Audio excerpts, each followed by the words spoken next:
podcast, and I'm finally presenting to you one of my mentors, one of my best friends, and one of the best producers over there in the world, Sir Edward Cologna.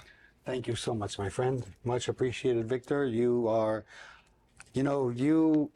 a great friend, and we've both learned so many things from each other, from life experiences as well as the business. Thank you, sir. You're very kind with your words and with your wisdom and with your support. It's an honor. Likewise, I'm sure. From business side, friend side, also cultural side, you come from New Jersey, Italian family, which is quite unique and famous in the world. And the way you do business and you treat the family, it's La familia. La familia. Exactly. And I truly wanted to share your story, your experience with our audience and with all our media partners, because there is so much to learn, and you are that professional who is the kingmaker.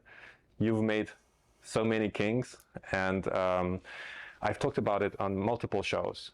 But I can't talk, I can't get into those details, but you are correct. I am the kingmaker. I'm behind the scenes. That's why I don't really promote myself.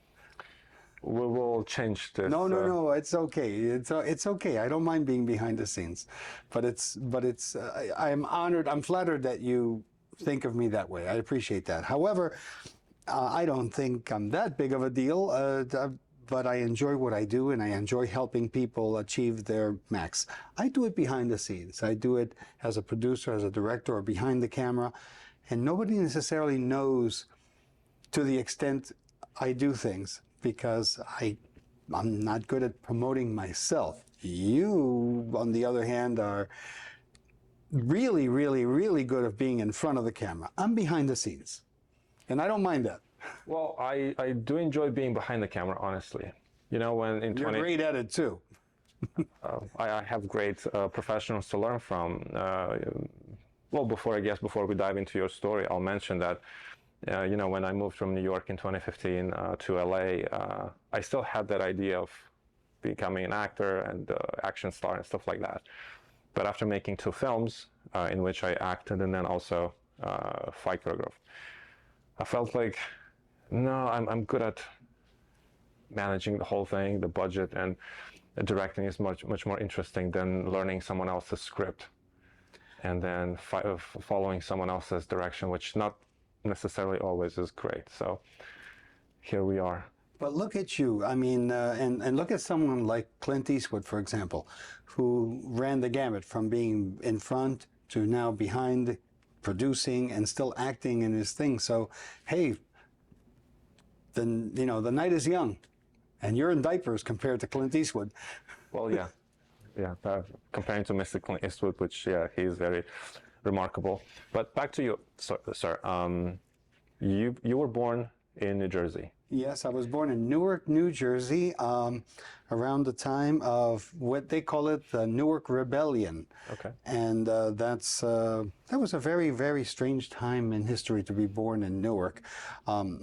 Newark was a bustling city, but there were a lot of issues. This was at the peak of the civil rights movement. It was interesting living in New Jersey as a kid. And then, as a child, I remember some people saying, Nixon is a crook, Nixon is terrible. This was in the early 1970s. And I didn't understand what they meant. And now, recently, 2025, now we start to hear the truth, that the deep state was behind destroying him for many reasons. He wanted to release the JFK files. And that was one of the many reasons the deep state was behind dethroning him. Mm-hmm. Even though he was the most popularly elected president at the time. Right. You know, we learn so many things with time, and what we think we know sometimes changes with new information that comes out. Mm-hmm. And I find that many things are going to start to come out, that many people are going to be against them coming out for whatever reasons. we live in very strange times. But anyway, going back to my upbringing, when I was young, when I was 9 years old, my family decided to move to Argentina. And I lived there until I was 15. Then we lived a little bit in Italy. But then I also went back to Argentina. I lived there till I was 20 and then moved back to the States. I did travel a lot, but my experience in Argentina shaped who I am. My upbringing, I went to a private Catholic school in America, a private Catholic school in Argentina, then public school in Argentina. And I loved the experience of meeting different people from different backgrounds. And it shaped, for better or worse, what I am today. Right, right. And then you moved back to the States. Let's share a little bit about your professional history. From my knowledge, you have engineering education and background, but then something brought you into this world of TV and film. It was well, my dream job was to be a researcher. I wanted to work on a project back in 1990 called a superconducting super collider, which was going to be a particle accelerator that they were going to build in Texas, which would have accelerated the creation of fusion reactors, at least theoretically. And that was my dream project or to work on. And that project got defunded over time. And I started helping politicians out by accident. It was not by choice. And I showed my work to the local cable company, and they said, hey, you're pretty good at this. You should make this your career. And in a Forrest Gump kind of joking way, I said, okay. And I started doing more and more. And I learned from some people that didn't really know much, but gathering a little bit of that knowledge together with my background in electronics, I pieced it all together and I started learning and teaching myself, but then learning from other mentors. A few years after that happened, I met a gentleman named Tony Bongiovi. Tony Bongiovi was, I thought, an engineer at the power station. The power station was a famous recording studio at the time. And we started hanging out. I started learning things at the recording studio.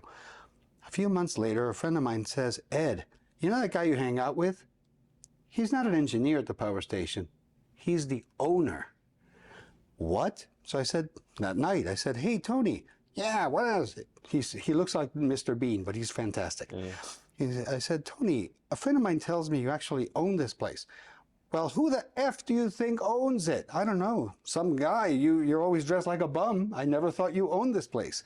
So he was never pretentious, yet he was and is one of the top audio engineers in the world. As a matter of fact, there's a special project that he wants me to do that I'm going to invite you to participate in. But we'll talk about that later. With pleasure. And he taught me a lot of things. He got me to do some camera work for Late Night on David Letterman. He was doing the sound. He actually had a technique for making that show sound louder than all the other ones without being distorted and still be comply with the FCC ruling. So that's what made Late Night with David Letterman for many years a better sounding show. He taught me that you never lie in business and ego kills the deal. Right. Those are two teachings that I kept here. And I use them all the time. And I try to pay it forward. I try to teach other young producers to do that. Never lie in business and ego kills the deal. Right. A quick question. Mr. Bongiovi, who became your mentor in a way, was he or is he related to John Bongiovi? Yes, he is. Even though he had a career prior to that, he produced people like Jimi Hendrix, worked with Frank Sinatra, Carly Simon. He did the Star Wars Miko album from the first movie, which sold more and the Star Wars Disco album that sold more copies than the 20th Century Fox soundtrack.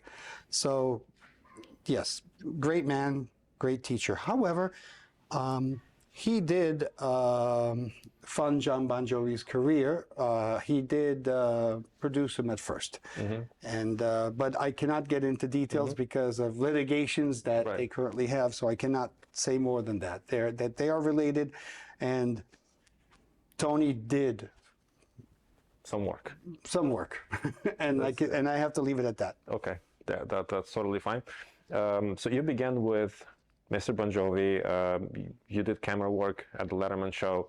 How did you develop your career, your business further?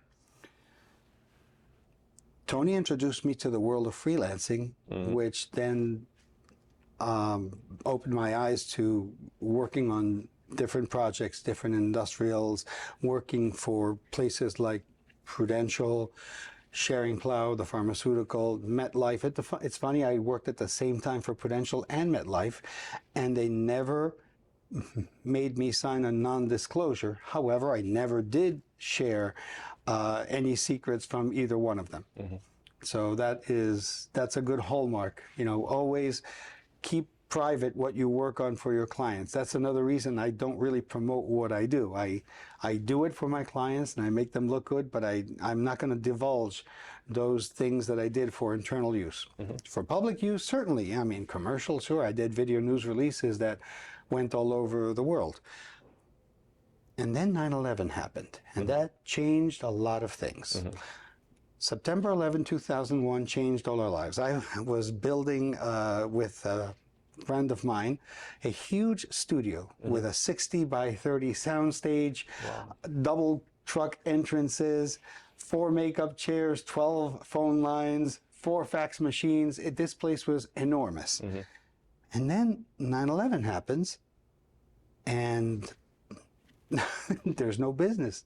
So I had opened up a studio and it went belly up. One interesting thing is that I never filed for bankruptcy. I paid off all the debt, even though it set me back a few years. I never filed bankruptcy with a bank.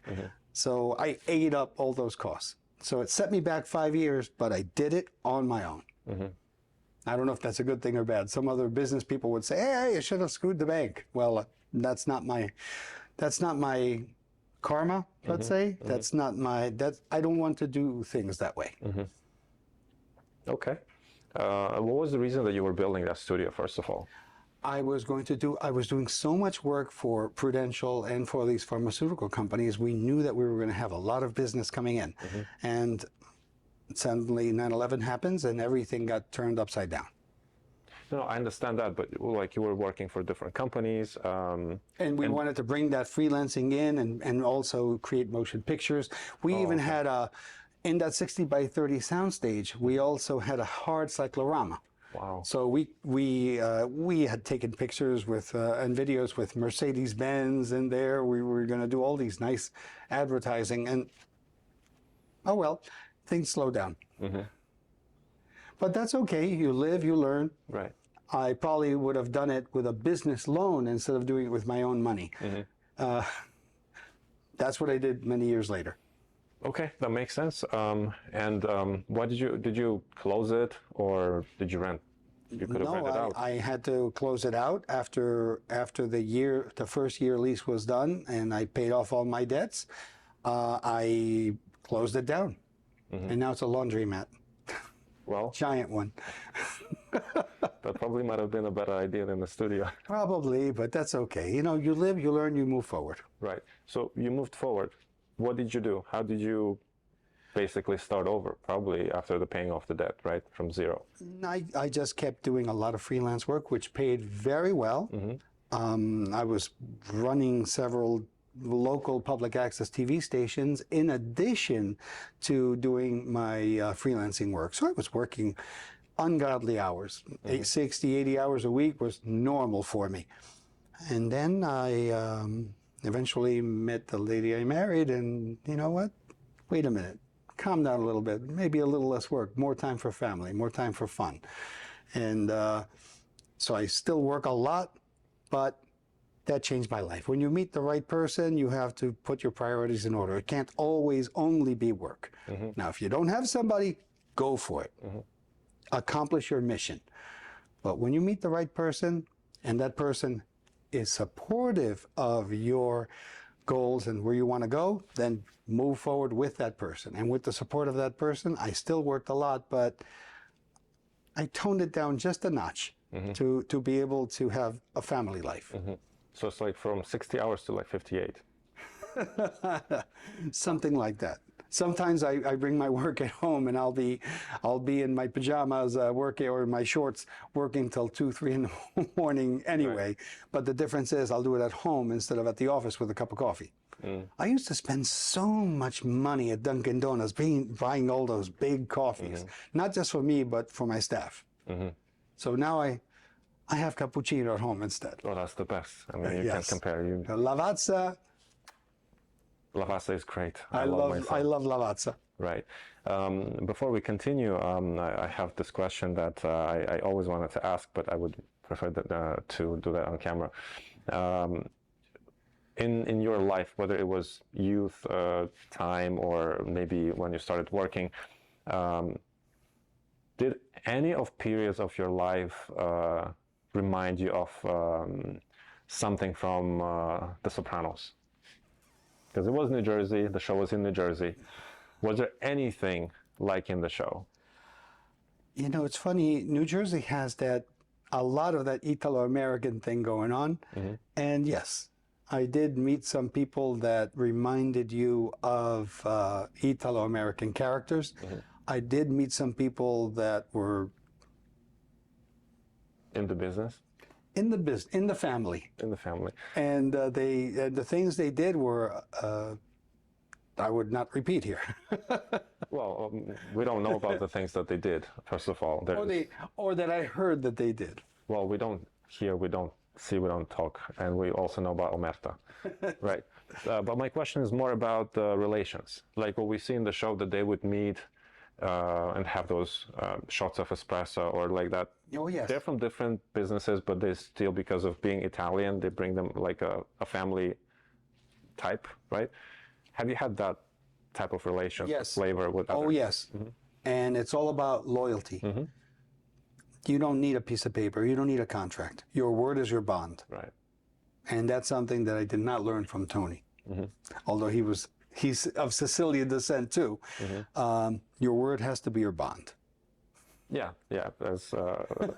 I'm not sure if he said this quote, but I've heard this quote from, for sure, one of Italian-American men. It was something like, man's word is as strong as something. I wouldn't recall the translation. So you had to let the studio go. Probably everything that happens is for the best. Yes. Oh, yes. And you mentioned that you kept working not just for yourself on your own project, but also for a few TV stations. Correct. How was it? How was your experience? Well, my freelancing was great. I mean, doing stuff for Prudential Television was amazing. But at the same time, I did try to broaden my horizons, and I dabbled a little bit in CNN. And after 2 weeks there, I said, no, thank you. I remember it was the week of the Michael Jackson trial. Okay. And they were about to announce the verdict. And the editors received a note saying, hey, be prepared to prepare all these video pieces of whether he wins or whether he loses the trial already pre-canned. And I'm like, you're not reporting the news then. You're just a factory. If you were reporting the news, you'd report the news and then you'd move forward with some B-roll footage, but not create pieces in advance. Like, no, I did not like that. So it's like a content factory instead of the news agency. Yes, and so that's what I saw. Okay. And I wasn't thrilled with it. Okay. And then later, you learn even more things from other sources. But hey, you live, you learn, you move forward. I really, even though it took me longer to get where I am today, I'm happy of the trajectory. Yes, it would have been easy to take a job at either CNN or CBS, but I also saw how some of these people work. They are working behind the cubicle, and the decisions are made by other people. And sometimes people half their age, where and that has to steal your energy, your creativity. You've been doing this for 20 years, and no offense, but some whippersnapper that has not lived half your life experience is now deciding what you're going to do. I'm sorry, that's not it. That's not for me. Right. So you moved away from CNN. Yeah. And minor. That was only 2 weeks. well, that pretty much. That was enough. It's like my experience at the embassy. I was thinking of working in the diplomatic sphere. 2 weeks at the embassy, done deal. Never wanted to go back again. Not for us. No, no. I've experienced exactly what you've mentioned. Not exactly the age-wise, because those people, most of them, they were older than me. But the mindset and the brain, that was, in 2 weeks, I felt I'm rusting. I had to get out. And the whole drama and the whole that stuff, which is in the corporate world as well. Unnecessary. Oh, I have stories of that too, but that's okay. You know, the whole thing is to move positive. You have to follow what you feel is true, and as long as you are true to your principles and what makes you happy, and you're not hurting anybody else in the process, move forward with that. So you moved on forward. What was your next endeavor after CNN? Well, I continued doing my freelancing, working with different directors, creating videos for ad agencies. I can't really talk about those clients. However, helping people fix their image, and that was very important. Oh, there is one little thing that happened. It was the O.J. Simpson trial. Okay. But that was years before. Because of Mr. Bon Jovi, he had been called by attorney F. Lee Bailey to do some forensic work at Brentwood and Rockingham. Okay. And he asked me to assist him to do these measurements with attorney F. Lee Bailey there. So it was incredible that I somehow was involved in that as well. And that took me to California, and it was a nice experience. It was interesting to see the other, you know, the legal side. Now, at the time, Tony Bon Jovi asked attorney F. Lee Bailey if he thought that O.J. had really committed the murders or not. And what's interesting is that F. Lee Bailey said, this is in private, this was in a car. He said, Tony, if I didn't think O.J. was, if I didn't think that he was innocent, I could not defend him. So he was convinced that it was a lot more to the story than what was there. What I found interesting was years later, I think he was railroaded the second time when he finally went to jail. I think he was railroaded, but that's just from an outside observer. Right. So I don't know for a fact either way, but it was interesting to see the perspective from his attorney that he truly believed that he was innocent. Well, that's good to know. When you started your work in video business, in cinematography, television, what was your initial vision of where would you like to be one day in this business, and how did it change today? It hasn't changed. My wife jokes with me because I still think that I want to make the world a better place through my profession. I know it's very utopical. It's very Pollyanna. However, I still feel that way. I still think that we can make the world a better place by informing, by being creative, and without being destructive. I see so many things now on YouTube that bother me. I have a 10-year-old and a 7-year-old. And some of the junk that are created just to make these kids stupid is horrendous. And I have to constantly educate them. Said, buddy, I said to my older son, this is just for you. This is just junk food for your brain. You are just being distracted. You're not creating things. So the other day, he wanted to. He was interested in a video game on YouTube. I said, no. Let's talk about coding. Let's talk about you creating a game. Really, Dad? Yeah. Yeah. And so I started showing him using the creative engine of a game called Doom 3. And it was it's amazing. He said, wow, I can create my own room, my own world. Yes. So we started talking about that. So hopefully my 10-year-old will eventually like to do some of these things. Right. Be a producer, not a consumer. Exactly. That's something I always tell them, and tell them not to, don't be the consumer. Be the creator if you can. I mean, you can still consume just like everybody else does. We consume too. But be wise enough to know what you're consuming. Very well said. And back to your quote that through your work, as well as, I'm following the same belief, we work on making the world a better place. And one of the examples would be our show, Life Academy. Yes. Which brought kids to education which they don't like through television the way that they liked it. It's amazing. Your vision is great, sir. That was our vision. It's we created, we made it together. The same thing with you threw the first stone. So I mean, yes, and I loved it, and we continued developing it together. But you came up to me and said, Ed, we should do this, and I said, that's a brilliant idea. Let's do it. Yeah, we did it, and then we did on air. Also went really well.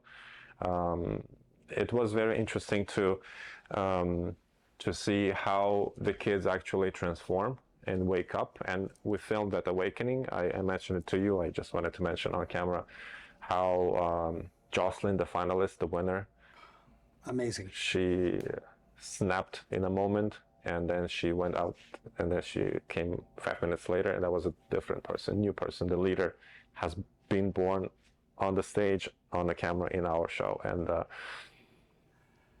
it will be really cool in the next season of both shows to have now these finalists lead the new participants instead of just us as like a little bit more adult. It'll be teens to teens or teens to kids. What is your vision now towards which goals are you moving in the business?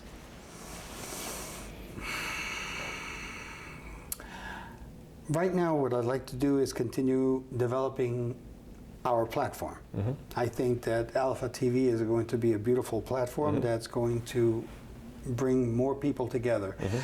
There is a vacuum happening, and I don't know why. I really cannot understand the psyche of some of these people that are creating things that are just horrible.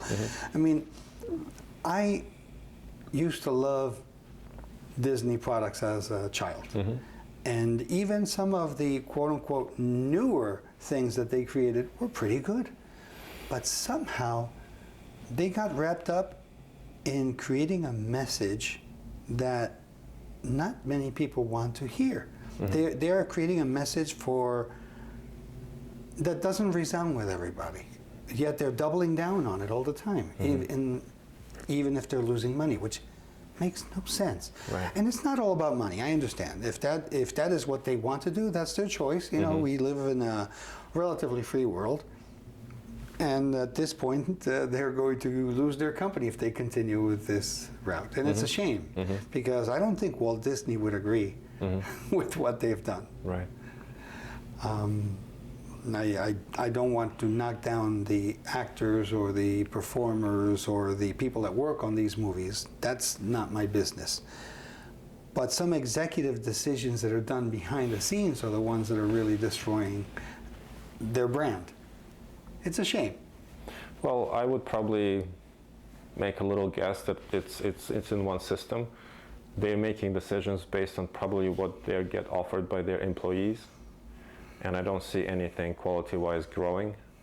And I'm sure you've heard the news about the TV platform at Paramount, which collapsed.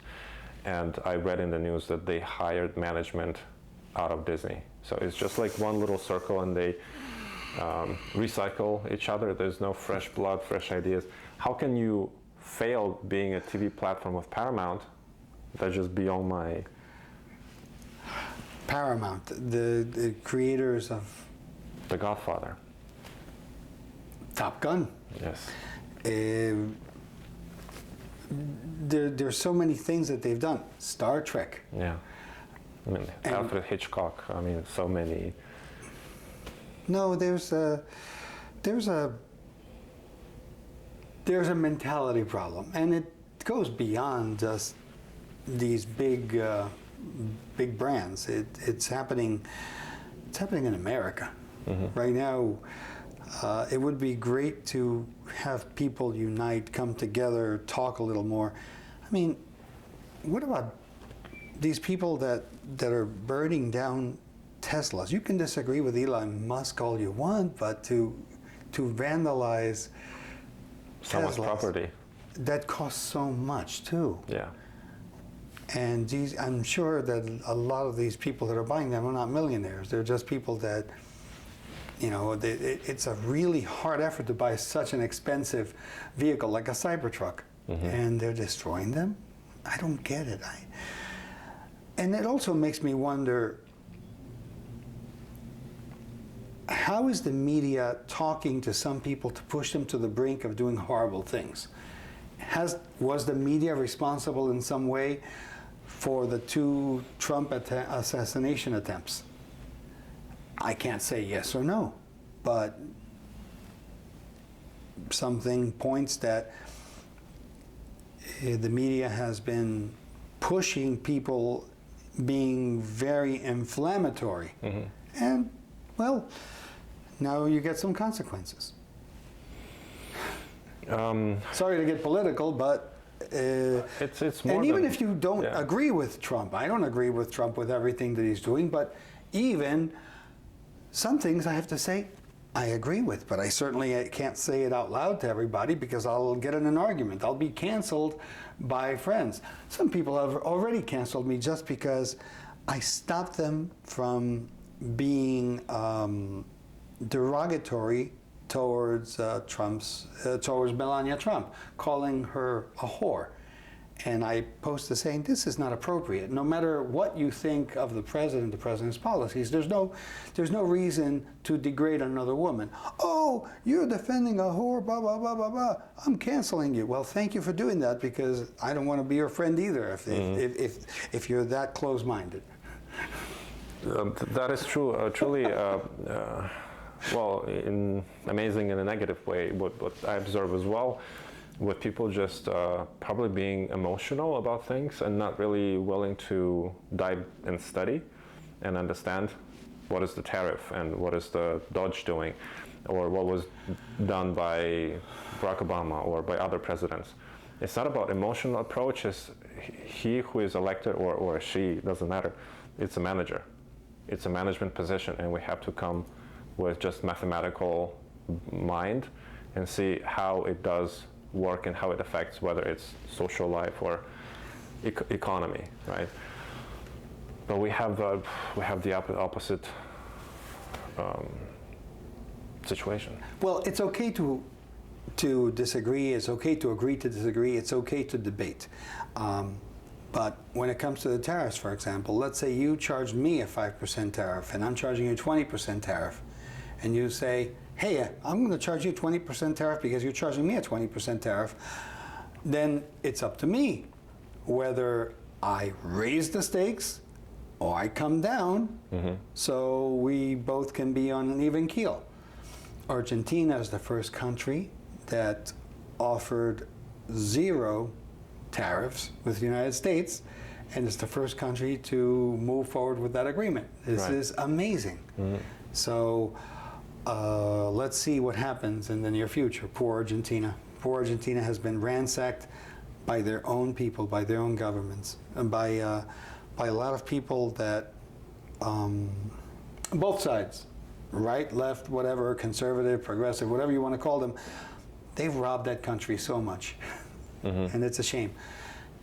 I like what, and going back to one of the things that I liked about Trump and not being a Trumper, I like the fact that they found all this waste and abuse, and it's being exposed. So who can be against that? Unless you are benefiting from it, which makes you question who is really benefiting from it. Yeah, very true. And especially I've seen a lot of these messages coming from the Hollywood community, not the highest level, not like James Cameron or folks like that.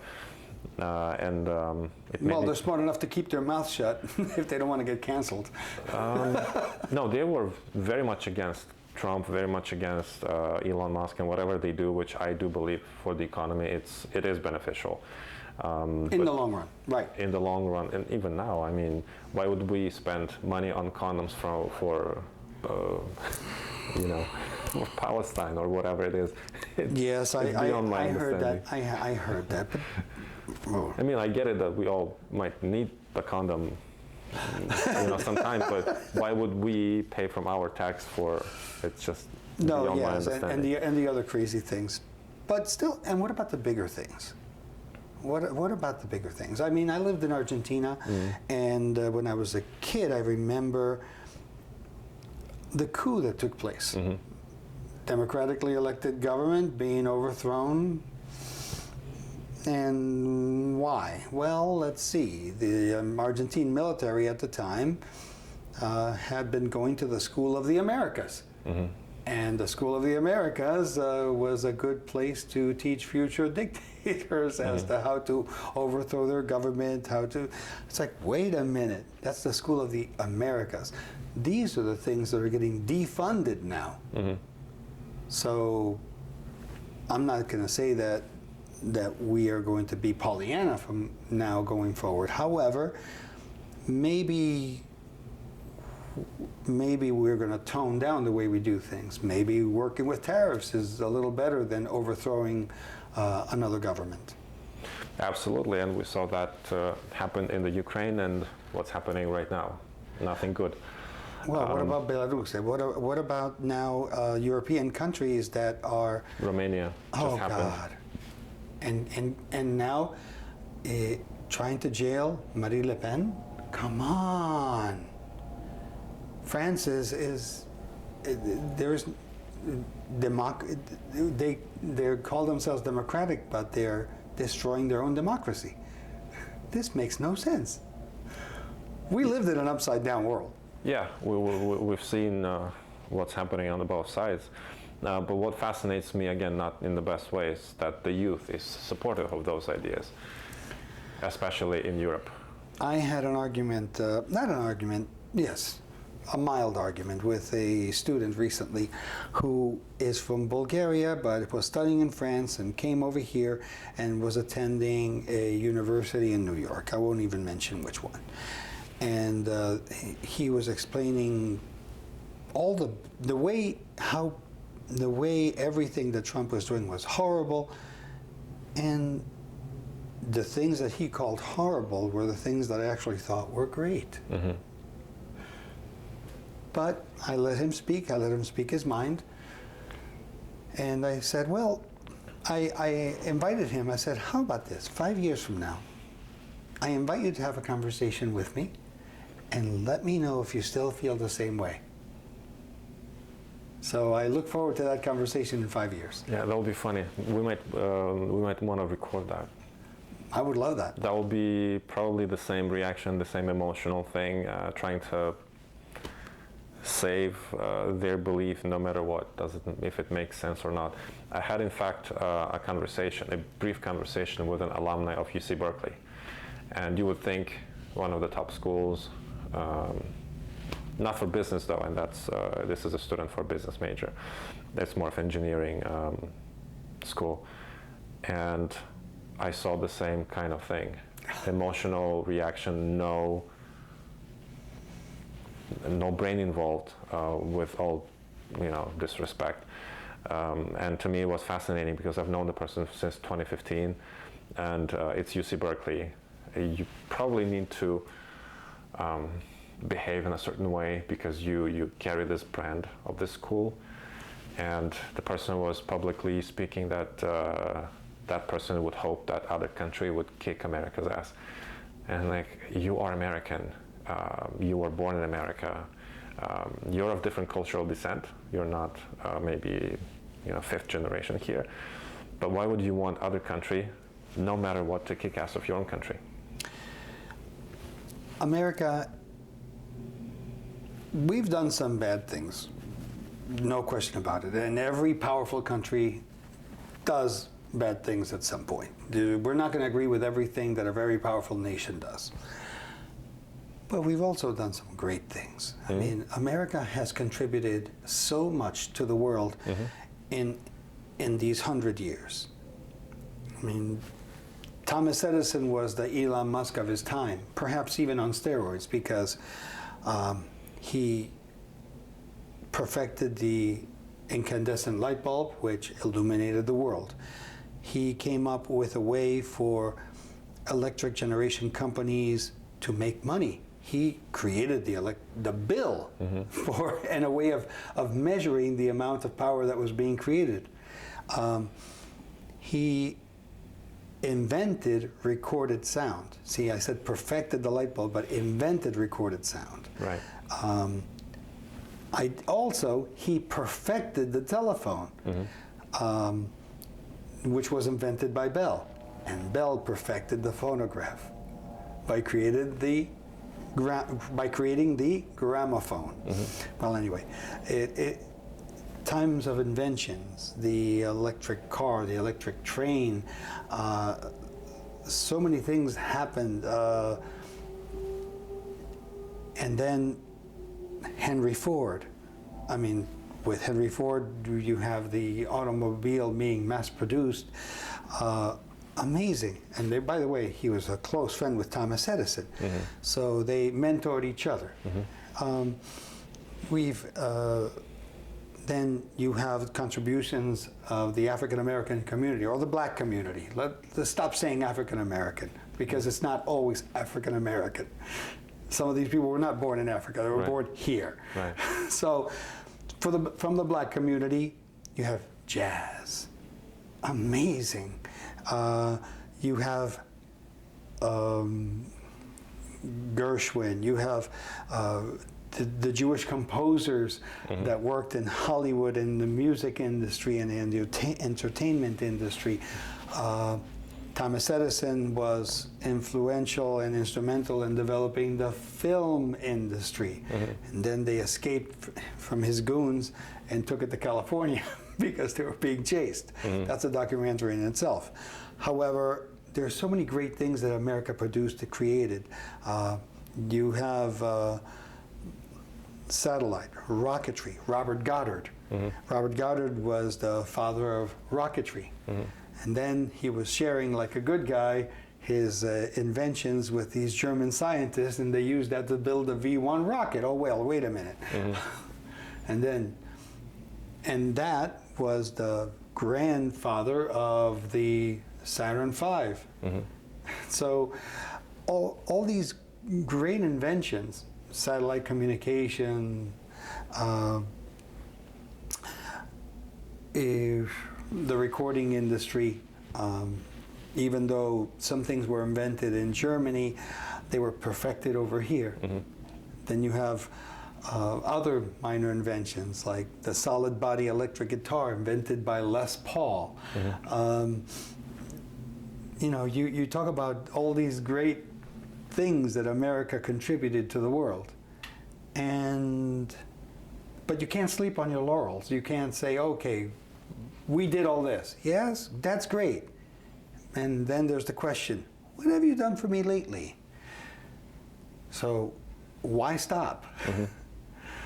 Why do cell phones, 1 year, their advance in cell phones is, oh, this one has 1 more megapixel than last year's. Oh, let's move the connector from here to there. Oh, let's make the screen just 1 inch bigger. That's not an advance. Come on. We can do better. We can do better. innovation is not just about marketing and selling. It should be about real innovation. Right. Well, let's hope that Apple comes with something new. Indeed, they were just adding some little features here and there. But you see, they created a product which is wanted all around the world. Well, that was Steve. Now give credit where credit is due. Steve Jobs changed the world. Yeah. And since I mean, I think Tim Cook has been good at running with that torch. But I also think that they can do even more. I have a feeling that it's almost like they're holding back. I think that they can. Maybe they reached their potential. Maybe again, ego is involved. We don't know, but I'm hoping that money. No, but I do like Apple as a brand, as a product. I find it amazing that they could do even better with their computers. I like the Mac Mini, but there's some things that are just a ripoff, like the additional memory. It's a fortune, and that it's a great deal when you buy the base model, and the moment you want a lot more memory, it's stopped being a good deal. Wait a minute. So, come on, we're not stupid. Well, it's convenience, and also if you look in the longer run, it will probably make you a lot more money than. It's all about money in the land of milk and honey. Yeah, exactly. I mean, why would you buy that computer if you don't need it for work to make money, right? It doesn't make sense to just watch a video on this computer. At least, well, that's my perspective. But I'm hoping to see the new cell phone, which Elon Musk will be coming up. I look forward to it. Yeah, that will be very interesting, and I do place a lot of hopes on his developments, including Tesla's developments. How about the Neuralink? Right. Amazing. Right. Back to you, sir, because all of these guys, they're fun and everything. We are attending NAB Expo. What is your expectation this year? I would like to see something new, something that dazzles me, something that says, wow, this is a great innovation. I remember in the 90s, I saw a product that eventually became NewTek, which was a video switcher that changed the way you could produce things, that it was a box that could do things that only 2 years before it would require $1 million in equipment, and now it was only a few $1,000s. Well, many years later, Blackmagic Design came up with innovations of that caliber, and now they are a big player competing with the likes of Sony and Panasonic, etc. One can still argue if you like the look and feel of one over the other, it's still, if one is more cumbersome than the other, whatever. I use them all. I mean, I own Blackmagic, I own Sony, I own Panasonic, I own Canon, and I own GoPro and DJI. So I think, but I'm looking forward to a new player, somebody that's a little bit of a disruptor, like Blackmagic was. I look forward to that. Or even a big player like Sony coming up with something. Hey, watch this. I would love to see that. Sony is amazing. I love their products, but it takes them 4, 5, 6, 7 years to sometimes come up with a new an upgraded version of something. It's like, wait a minute, come on. You can do better than that. You can do better than that. Well, at the same time, if they were coming up with everything, with new things every year, we would have to spend a lot more money every year. Don't we do that with cell phones already? Exactly. We'll do that again with the cameras. And a good thing about Sony, as well as I probably can say with all the Japanese products, including vehicles, they last. Yes. Oh, yes. It's always reliable. It's always the best quality. And if we go even if we talk about cameras, we have red camera.